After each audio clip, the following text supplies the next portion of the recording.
Today's daf we're going to be learning is Avodah Zarah Daf Nun. We're going to start again from the Mishnah at the bottom. We had a machlok at Rabbi Yishmael and the rabbis about markulis. Remember, markulis starts off with three stones, two next to each other, one on top of both of them. We'll see that source today. And then people would throw more stones at it. And now the question is, if you find stones next to the markulis, what is the law? Do we assume that they came from the markulis and they're forbidden? Or do we say, no, they might just be regular random stones? So Rabbi Yishmael says it depends whether we see three or whether we see two. And the rabbi said it depends whether it's close to Merkulis or not close to Merkulis. So we were trying to figure out what exactly is the machloket. So the Gemara said we understand the close or not. If it's close, it must have come from there. If it's not close, it must have not come from there. But Rabbi Yishmael, what does Rabbi Yishmael think? So Rabbi Yitzchak Bar Yosef came and said in the name of Rabbi Yochanan, in other words, why does two or three make a difference? So we went through this yesterday. If you know they fell from the Merkulis and they came from there, even Rabbi Yishmael agrees it's usher. It doesn't matter how many. And even if you say Ein Ovdim l'Shvarim, people don't bow down to broken pieces, that's when they're broken. This isn't broken. This is just parts that separated. This, in any case, is all built on separate pieces that if they're separated, it doesn't really matter. It doesn't mean they're really broken. So, ki pligi bistama. Their machloket is, last three words on mem ted and bet. The machloket is bistama, meaning we don't know that they came from there. Okay? If it's clear they came from there, clearly it's forbidden. Oh, now we have these stones and we don't know. Mikuravot nami diika lamemra mine nafal. If they're near there, then you can say that they fell from there. Divrei hakol asurat. So if they're close by, and you can definitely say that they fell from there, everyone would agree it's forbidden. Ki pligi b'meruchakot. Okay, but their debate is if they're farther away. And then we're going to understand, we're going to try to figure out what exactly this machloket is. So again, we have the machloket is bistam, where we don't know, and and not when we do know. And the machloket is when they're far and not when they're close. So now the Gemara says, wait a minute, how could you say that the machloket is when they're far? Look at the wording of Rabbi Yishmael. V'ha bitzad markulis katani. It said you find it right next to markulis. Sounds like it's right next to there, and it's close. My bitzad arba amoti day. So now they're going to explain that bitzad means with, now here there's a big debate. Do we mean right outside 4 amot, right at 4 amot, close to 4 amot? Rashi says it's around 4 amot as opposed to 1.5 amot. Okay, we're going to distinguish. Close means within 1.5 amot and somewhere between there and 4. And then when you get to close to 4, that's already distance. Okay, so bitzad means distance 4 cubits. 4 cubits is usually the space of a person. It's not very much. But that's enough away that Rabbi Yishmael already is going to say it depends if it's two or three. Now, we still don't really understand what the machloket is, but now we're going to explain. Rabbi Yishmael Saba, Osim Markulis Katan Bitzar Markulis Gadol. Rabbi Yishmael says like this. Again, if it's very, very close, within 1.5, let's just go with Rashi, then we're going to assume it fell off. But if it's 4 amot away already, or within around 4 amot, we're going to assume that it's its own thing and it didn't come from there. However, we're still going to assume that it has to do with markulis because there's three, one right next to the other. And shalosh didami and the markulis asuot shtayim mutarot. So three are light markulis because, as I mentioned, markulis starts off with three stones, and two are permitted. And Rabbanan Savre, Ein Osim Markulis Katan Bitzav Markulis Gadol, Loshna Shalosh, Loshna Shtayim. Nirotim Asurot, She'en Nirotim Mutarot. So I think I skipped a few words. Let me just go back. I can't remember if I read them, but Rabbi Yishmael Savar Osim Markulis Katan Bitzav Markulis Gadol. The real debate is it typical that when there's a big Markulis, they make a small Markulis nearby? And that's why it's not right next to it. So it didn't fall from there, but they built another one right next to it. And since there's three, that's already could be a Markulis and not just three random stones. The rabbis say they don't make Markulis a small one next to the big one. That's not something that's typically done. And therefore, if you see three, it doesn't make a difference. If you see two, three, all it depends on is Is it close? Did it come from the original Markulis? But definitely, we don't think that they built another mini Markulis next to the other one. Okay? But Rabbi Yishmael says we do think that. So their debate is number one, it's based on this concept of do we make a big, little Markulis next to a big one? And the next to means not right next to, but nearby. So that's how we explain the machloket right now. We're going to a little bit fine tune this further down the daf. Amar. So now we go back again and say this line we just said before. When they know they fell from there, everybody forbids. Okay, that was in the beginning. We said everyone agrees that when, right, this is what Rabbi Yochanan said. If you know it came from Akulis, everyone's going to forbid it. Right? What they're talking about is when you don't know, bistama, you don't know. And then again, we're going to say if it's very close, we're going to assume it came from there. If it's farther away, we're not going to assume that. But Rabbi Yishmael is going to forbid it if there's three, because he'll assume this was a mini Markulis you put next to the bigger one.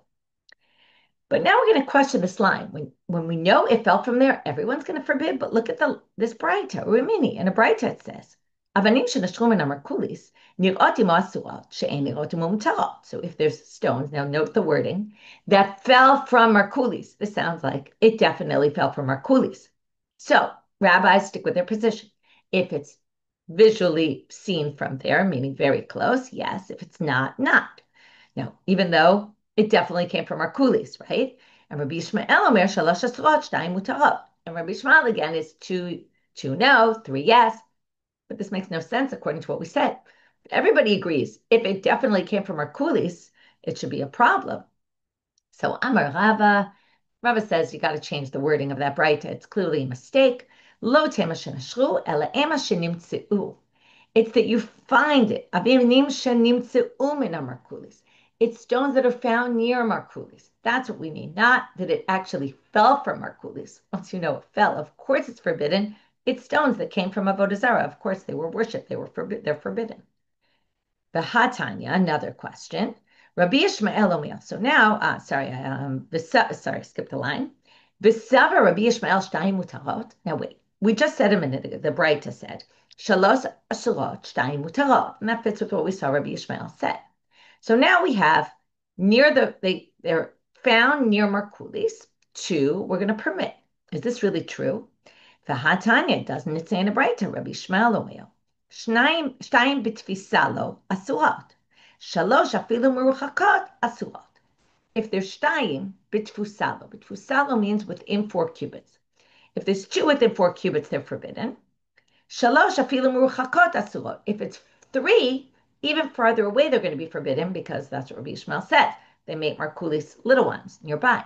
But even 2, he says, is forbidden if it's b'tfisalo. Tfisalo is like within arm's reach, which means 4 cubits. Now, remember what we said before. 4 cubits, we explained, is actually only forbidden if it's 3. Three stones. So this seems to go against what we said, and that's why I said we're going to have to fine-tune a little. Rava, again comes Rava to resolve this difficulty. Lo kasha kam b'tfisa achat, kam b'shtei tfisot. What does he say?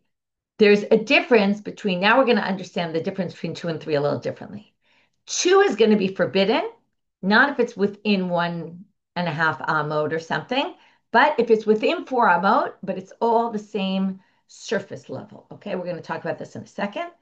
If you're going to have the 2 distance, let's say within 4 cubits, but there's a mound in between, which means that if the stones fall, they can't walk over the mound. They're stones, they don't move on their own.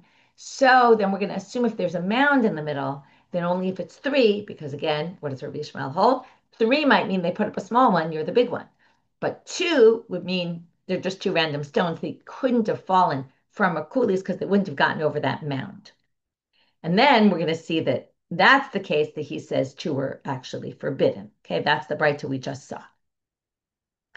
So now we explained this already, but what is shtei tfisot? That there's something protruding, right, that's blocking it from the stones rolling over to there. Now wait, mini Markulis, we're going to assume 3 stones. Now, how did we describe it in the Mishnah? three stones lined up in a row. And we're going to assume that's a mini Markulis, according to Rabbi Yishmael. Now, right, ki agavna mihave. Wait a minute, like that? That's Markulis. V'hatanya doesn't say in a Braita, Elohen of Beit Kulis. These are the stones of the house of Kulis, which is like Markulis. Echat mikan ve'echat mikan ve'echat al gabehen. One here, one there, and one on top of the two, like a pyramid type thing. So how could you say this mini Markulis, three in a row? That's not the way Markulis looks. So I'm a Rava, Kitanyahi, Be'ikar Markulis. Okay, so Rava says the main central Markulis is three stones in that formation. But when you do the mini one nearby, often people just made it a row, and therefore this would be a problem just as well.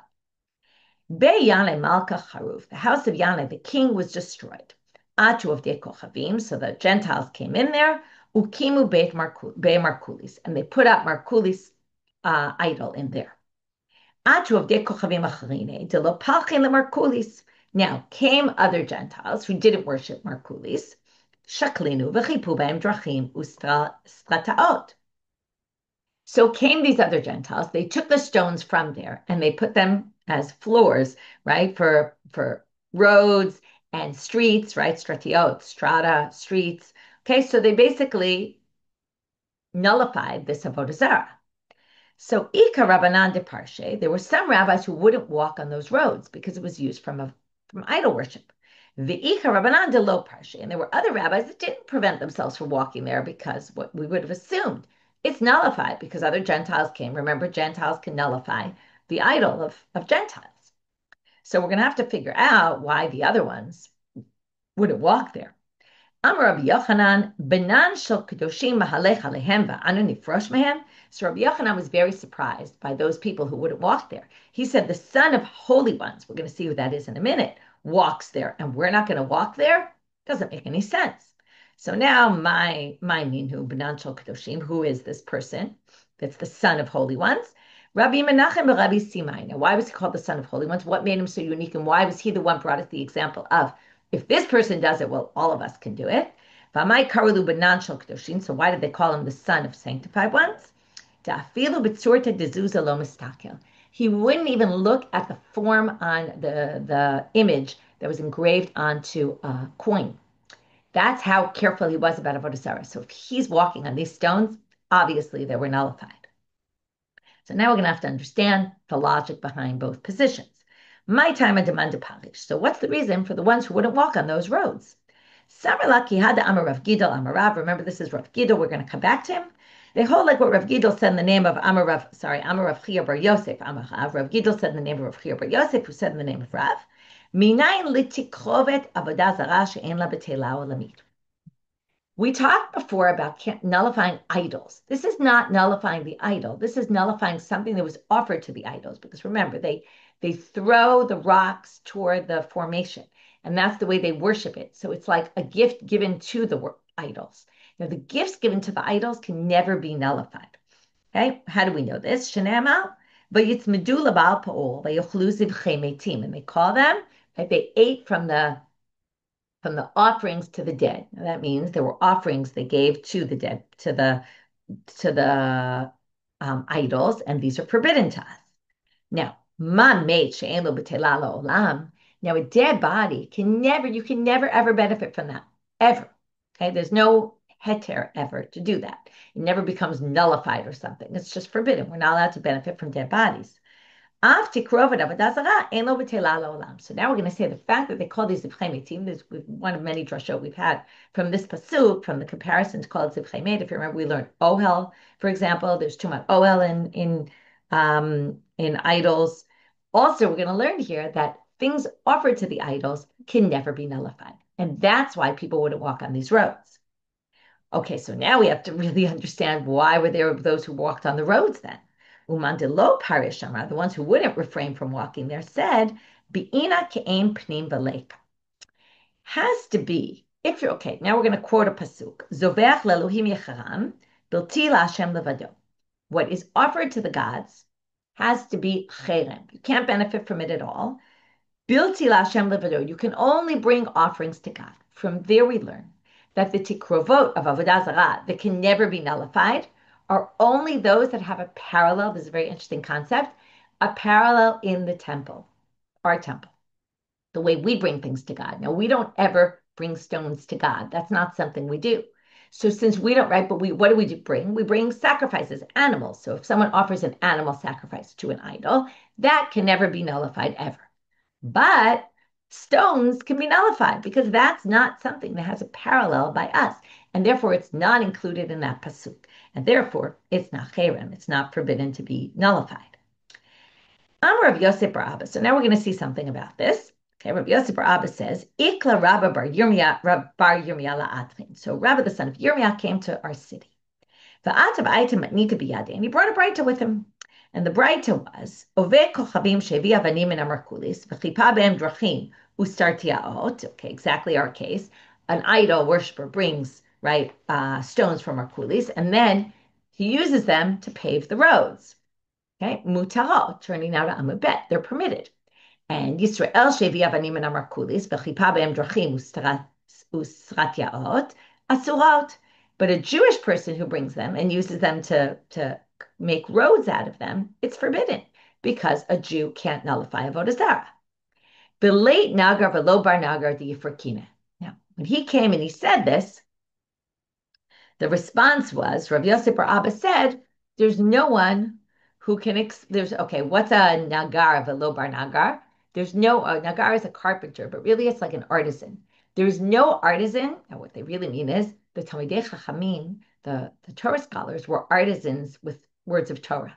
So there's no artisan or son of an artisan, meaning there's no wise person, there's no Talmid Chacham or son of a Talmid Chacham who can explain this. Okay, this is very confusing. So Amar of Sheshet, Ana lo nagarana velo bar nagarana uparkina le. He says, I don't understand what the problem is. I'm not a Chacham. I'm not the son of a Chacham. Okay, now this is Rav Sheshet. He obviously was. He was being humble. He said, look, I'm no great genius, but I can explain it. Umay kushele. In other words, and what's bothering you about this? In other words, this is very clear. Now, why is it very clear? Because it's what we just said, that the Gentile can nullify this tikrovet because it's not a real tikrovet, right? Because there's no parallel in the temple. So he says, I don't get why it's so difficult. My kushile, what's your problem? Is it because de Rav Gidol? Is it because of what Rav Gidol says, that tikrovet avodah zarah can never be nullified? Be'inan ke'em pnim v'leka.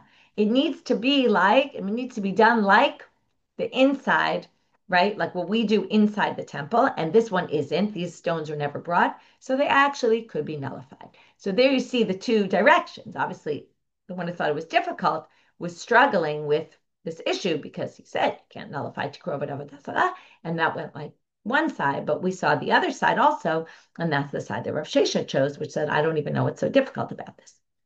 Now we're going to have another similar situation, totally different topic. And this is going to take us almost all to the end of the daf. Amar Rav Yosef bar Abba, same situation. Rav Yosef bar Abba is there. He says, Ikla Rabba bar Yirmiyah la'atrin. Rabba bar Yirmiyah came to our city, and he brought a braita with him. And then in the braita he said, matli'in umezahamim b'shvi'it, ve'em matli'im umezahamim b'mo'ed. Okay, so now he said that there's things that we could do on the, just one second, I want to check one thing. He said there's things that we can do. There's differences between what you're allowed and not allowed to do in the Shemitah year. And there's also differences between what you're allowed and not allowed to do on Chol HaMoed. Now, in both cases, you're really not allowed to work. There's a little bit of a difference of, right, one is working the land, one is working, and we're going to see what exactly the differences are. Okay, this is what I wanted to check. I'm just going to go back. In both stories now, we have Rav Yosef bar Abba tells the story of Rabba bar Yirmiyah when he came to the city. Rabba bar Yirmiyah, in both cases, he was the one, sorry, I said Rav Yosef, but it's really Rabba bar Yirmiyah was the one who brought the braita, and that he himself said, not Rav Yosef, he himself said, I don't understand this, okay? There's no one who can really explain this properly, okay? So I just wanted to check that. Going to the commentary here anyway, it was he himself, Rabbi bar Yirmiyah, after bringing the braita, he said this braita makes no sense. Okay, so let's go on. So now we're going to have the same situation where he's going to bring a braita, and after he brings the braita, he says this braita makes no sense. Now this time, We're going to have a very long while till we can figure out what didn't make sense because it seems pretty clear. Okay, and we're going to suggest 5 different possibilities as to what the difficulty is. So that's what's coming up right now. So again, Rav Yosef bar Abba says, Rabbi bar Yirmiyah came and he brought this Braita with him. And in the Braita, he talked about 2 actions. We're going to see even more. In the beginning, he talked about 2 actions. One is matzli'im, taking worms out of trees that are eating through the trees, and mizahamim, which is sticking fertilizer onto the tree to make the tree healthier, like when there's something wrong with the tree. You can do those things in the Shemitah year. But ein matzli'im u'mazahamim b'moed, but you can't do it on Chol HaMoed. Now, we don't yet know why. We'll get there soon. Kan bekan. Now, in both of them, okay, that's where there's differences. Now we're going to talk about similarities. In both Shemitah and Chol Moed, ein migazmim. You can't trim the trees. V'sachin shemen legazum. Right? Now, by the way, why do you prune the trees? To help them grow better. So you can't do that. That's work, and that helps the stuff grow properly in the Shemitah year. Sachin shemen legazum, but what you can do is you can put oil on if something was cut and it's going to dry out. You can put oil on it, bein b'moed, bein b'shvi, whether it's Chol HaMoed, whether it's in the Shemitah year. Now, the general things that are permitted in these cases, that's usually similar about these 2, is what we call davar ha'aved. If it will get ruined and you'll have a huge loss down the road, will allow you to do it both on the holiday and in the Shemitah year. So again, gizum is just to make the tree grow better. That you're not allowed to do. But to fix a tree that's sick or that's going to dry out, you're allowed to do that.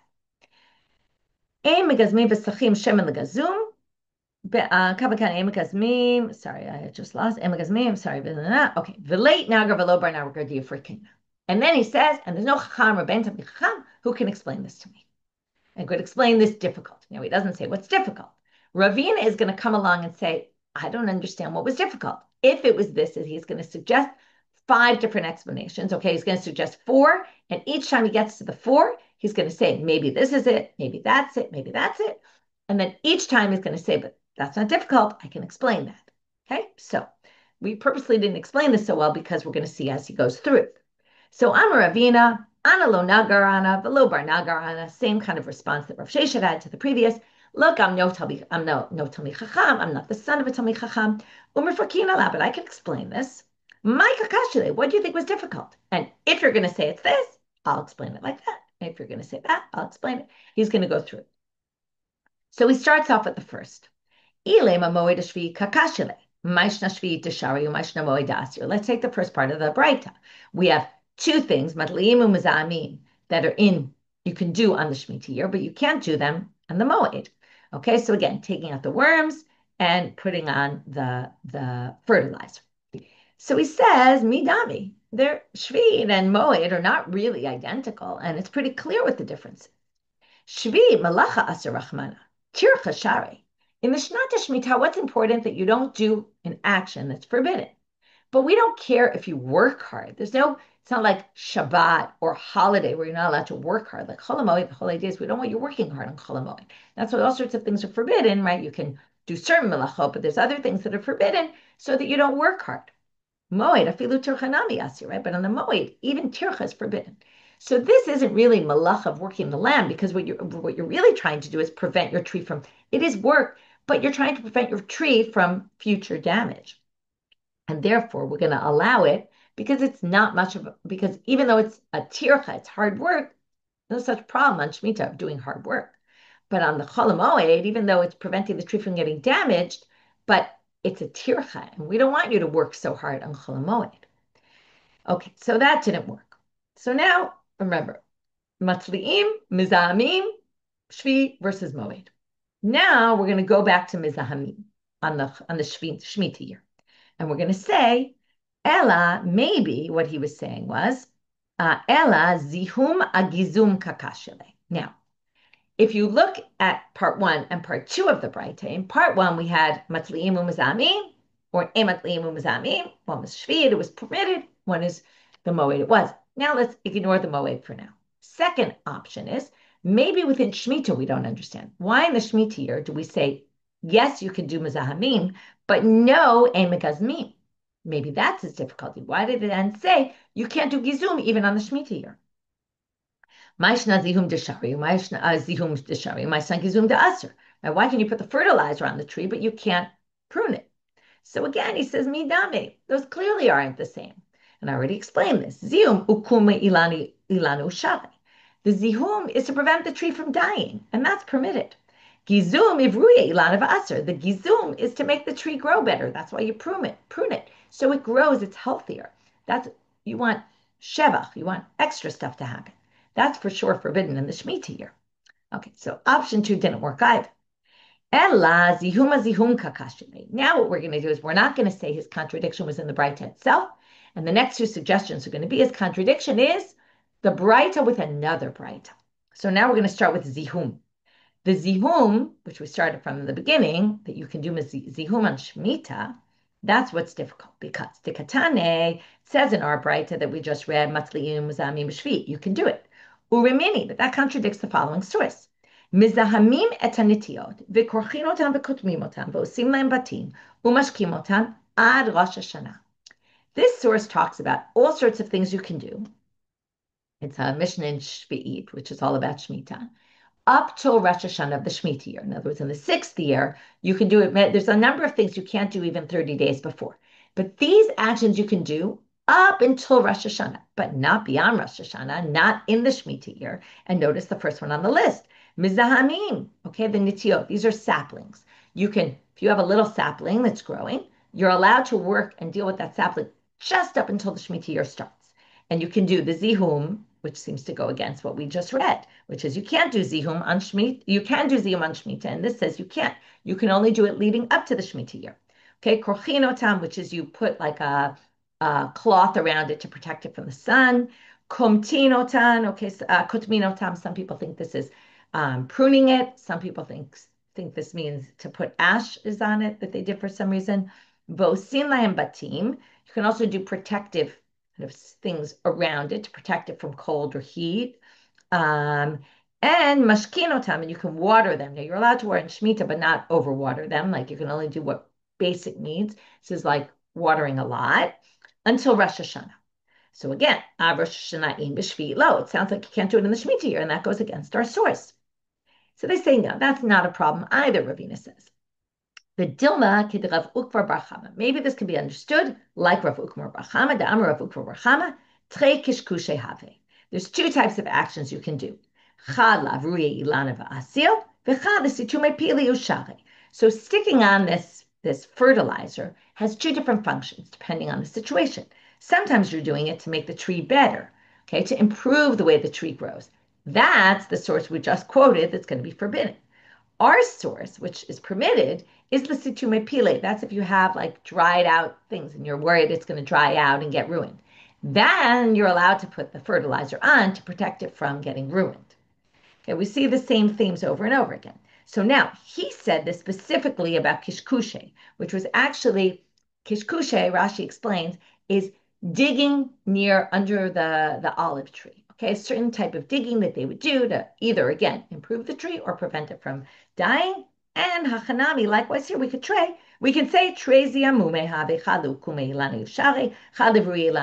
okay, what they're doing here is they're saying this was an answer given in a different situation. They explained already there were two different ways of doing it, depending on the scenario, the situation. Likewise here, in other words, one action could be, depending on the way the tree is, could be just protecting the tree from dying, or it could be actually improving the tree. So again, as long as we stay within the realm of preventing the tree from dying, it's going to be permitted. If not, it's going to be forbidden. And that's this distinction between the two bright. They're talking about different situations. That was option 3. That didn't work either. Option 4, which as you know already, is not going to work either. We're almost at the answer. So now we're going to do a similar thing that we just did, but with a different line in the Mishnah, in the Braita. We're going to say, this line in the Braita contradicts a different source. So, Dikatani, it says in our Braita, Sachin Shemen Legazum, Bein B'moy, Bein B'Shvit. If something was cut, and you want to put oil on it to prevent it from drying out, you're allowed to do it, whether it's Shemitah year or whether it's the holiday. Urimini, and this contradicts another source, particularly about Shemitah again.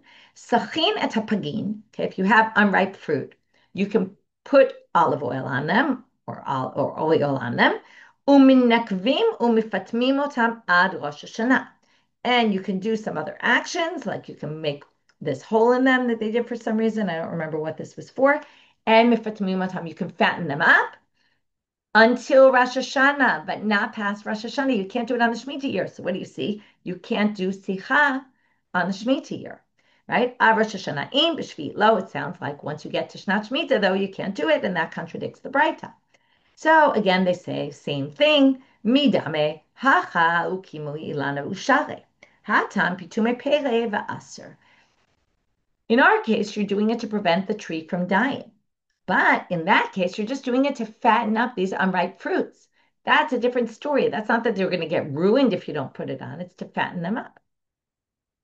Okay, so Ravina does not succeed. Ravina says, I don't understand. This was Ravina the whole time. I don't understand what was difficult to Rabba Bar Yirmiyah. It seems pretty clear. If this was difficult, we have an answer. This was difficult, right? The first two were inner contradictions, things that didn't make sense within the Braita itself. The second two were bringing in outside sources and saying perhaps those sources contradict. So we don't have an answer, but I did promise you there will be an answer on number 5. The 5th attempt will work, but it's by somebody else. Amalei Rav Sama Breder Rav Ashi the Ravina. So Rav Sama, the son of Rav Ashi, comes to Ravina and says, I can explain it to you. Bar Yirmiyah, or Rabba Bar Yirmiyah, Sicha de Moed Aziyum de Moed Kakashale. Was a difficulty within the Braita itself. What was it? One of the things we didn't compare it to, until now. Sicha, putting this oil on the now we're not on Shemitah anymore, on the Moed. The fact that you could do that on Chol Moed, Azihum de Moed Kakashale. Why are you allowed to put the sicha on, but you can't do the zihum? Now remember, what did we say about the zihum? Why are you putting it on? Why are you allowed to do it in the Shemitah year? Because it's going to ruin the tree. So this is also going to ruin the tree on the holiday. Why are we not allowed to do it on Chol Moed? And yet we are allowed to put the oil on Chol Moed to prevent it from dying. Right? Michti hayukime b'hayukime, since both of these are trying to keep the tree alive, maishna haydashari or maishna hada asr. And hainu de ka'amra late nagar velo bar nagar diafrikine. And that's why Rabbi Bar Yirmiyah said, there's no one who can explain this to me. I can't figure it out. And in fact, we don't end up with an answer. Okay, this time, right, last time Rav Shesha came up with an answer. This time we really ended up with no answer. It is hard to understand. If on Chol Moed the tree might die, why are you allowed to put the oil on, but you're not allowed to put the fertilizer on? Left with a question. Now we're going to end with this next sugya, which we'll only get started on. Amar Rav Yehuda Amar Rav. We'll kind of finish one section of it anyway. Avodah Zarah she'ovdin ota b'makel. If you worship the Avodah Zarah with a stick. Now this is going to go back to what we said before. Zevach le'Elohim yecharam bilti la'Hashem levado. And from there we learn the things that you're not allowed to benefit from. Those are things that we have a parallel in the temple. And we're going to take this a little bit farther now. So Rav Yehuda says in the name of Rav, in Avodah Zarah that you worship it with a stick, okay, like by breaking a stick or something for the gods, shavar makel b'faneh chayav. Okay, now we're going to see also, it's not just about is it forbidden to benefit from, but is it considered idol worship? So if you break this makel in front of it, chayav, you're going to be liable, the death penalty, because breaking a stick is like what? Shchita. It's a similar action. You break the stick, it's like you break the neck of the animal. But zarak makel b'faneh, but if you throw a stick, patur. So now Abaye doesn't really understand why you're going to be exempt there. Amarle Abaye l'Rava, ma'ishna shavar, tavi lekein zvicha, right? If you break it, it's like slaughtering. Zarak and ami lekein zrika. What do you mean? We also do throwing in the Beit HaMikdash. It's not exactly throwing, but we sprinkle blood on the altar, and it's called zrikat adam. So throwing the stick should be the same as zrikat dam. We'll see in a minute why it's quite different. I mean, you could also distinguish between slaughtering an animal and breaking a stick, but there's something very similar about it. But we're going to see when it comes to sprinkling the blood, this is really not so similar. So they're going to, Amar Le, Rava answers him, Be'ina zrika mishtaberet veleka. What happens to blood when you pour it? That's why I said sprinkle it really, because it starts dripping little by bit and the blood separates. All the different particles kind of separate from each other. That doesn't happen when you throw a stick. You throw a stick, the stick is still the same stick. When you sprinkle the blood trickles down. So it's not really similar. So ATV. Abaye brings a question on Rav, and he says, Sfat latzoa. Okay, this could be a difficult sugya to see. Okay, sfat latzoa. If you feed the gods, the idol feces, or you poured a libation of urine. Okay, sounds pretty gross. Chayav, you're liable. So bishlama avichom raglayim, because rika mishtaberet. We get it with the urine because it's like, I'm just going to continue a little bit more and finish this up. It's like the blood. It trickles down. But elatzoa maizrika mishtaberedika. But it doesn't happen to tzoa. It doesn't start breaking up. To which the Gemara answers, will end in a very unpleasant place. Bitzoa lecha, with wet, liquidy feces we're talking about. Then it would be more similar to the blood, and that then you would be liable the death penalty for doing it because that would have this parallel in the temple. Very pleasant. Okay, so what did we do today? We started with this machlokah of Rabbi Shmuel and the rabbis. We tried to understand in what case do they really deliberate, right? In the end, we ended up with this mound in between. And then, right, when the stones definitely came from Markulis, we're going to say it's forbidden. It's just a matter of when it's nearby, but over a mound, right? Rabbi Yishmael will say, well, if it's three, we'll assume a little one goes near a big one, and that was its own mound. The rabbis will say, no, the Markulis is there, the rocks are there, they didn't come from there, and there's no small Markulis next to a big one. People didn't do that, so we're just going to assume these are three random stones, and they're actually not forbidden to benefit.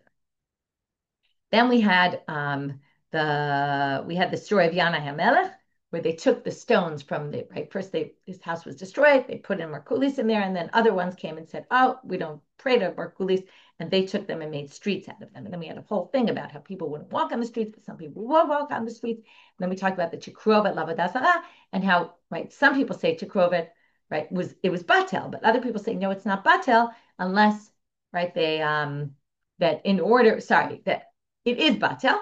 Others say no, you can't do beetle for a tikrovet if it was done similarly in the temple in that way. And this isn't right. So sorry, some people said tikrovet can never be batel, and that's why it's not. And other people say no, tikrovet that can be batel are only the ones that are done when it's done in the temple in that way. But this is not an animal that was slaughtered in the temple. Its parallel could have been slaughtered in the temple. This is stones that we don't have such a thing that we bring stones on an offering, and therefore it's different. From there, we got into this, right? We got into the story of Rav Sheshet and Rabbi Yirmiyah that came, and then another time Rabbi Yirmiyah came and had a different issue with the Shvid and the Moed, and we had 5 different ways of trying to figure out what was so difficult for him until we finally figured it out, and then really didn't have an answer for his difficulty. And then we ended with this idea of the same issue of you're liable for the death penalty if you do something where there's a parallel you do for other gods in a way that there's a parallel by us. And what is that? We talked about what's similar to shchita and what's similar to zrika, and in what ways they have to be similar to blood. And that's what we discussed, all the trickling down. With that, we finish for today. Wishing everyone a good day.